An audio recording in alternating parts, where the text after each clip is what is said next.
I worked for John Werler, and some of you may know him. He wrote the book on the snakes of Texas. Famous person, nicest guy in the world, nicest guy I ever worked for. I just loved him. I have to tell a couple things about Werler because he and I were pretty close. He was a very dear friend for over 40 years. One time, I received a call. I was supervisor of the reptile department in Houston. I received a call from a company near Austin that wanted a series of 5 talks on poisonous reptiles, venomous. I have trouble with that. Venomous reptiles. And so Werler and I talked. He was going to give 3 of them, and I'd give 2 of them. It'd be an all-day thing. They'd run in all these people.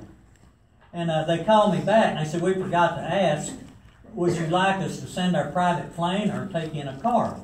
I said, "You private plane?" And I told Werler, he said, "No, let's get them to take the car." I said, "It's too late. I've already..." I said, he didn't like that. But anyway, we got all of our stuff together and went to the airport, and it was about a 5-place airplane. And we got in there, and I noticed, I've always been interested in flying. I noticed a guy strapped in the co-pilot seat and said, "Well, I'm going to ride as far as Austin with you." And we got there, and whenever we got out, I leaned over the pilot and I said, "If no one's riding co-pilot on the way back, I sure would like to." He said, "Okay." So we went and we spent all day long giving these talks. We come back after dark. And I got in first, and I sit down in the co-pilot seat, and I strapped in, and Werler sat behind me, and several other people come in, and Werler said, "Get in the back." And the pilot said, "No, I told him he could sit there." And Werler said, "Don't touch anything. Don't touch anything." And so he took off, and he got altitude and set a course for Houston. And he leaned over and he said, "Okay, the plane's yours. Keep us on this altitude and all." Boy, I was having a ball. Twin-engine plane out. And Werler really didn't like it at all. And he didn't. It was a loud engine, and he didn't hear the pilot lean over and say, "Let me have it," because we just got it out of the shop and they worked on the autopilot. I need to test it. So I let go. He got a hold of the wheel with his left hand, and he did something to the autopilot and turned loose. We went straight down. It scared me as bad as anybody. And he finally got the plane back and started going back up, and he started apologizing.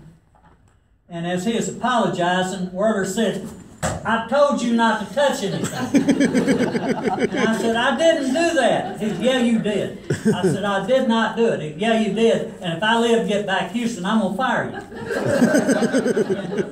And, he died a few years ago, and he never did believe I didn't do that to scare him.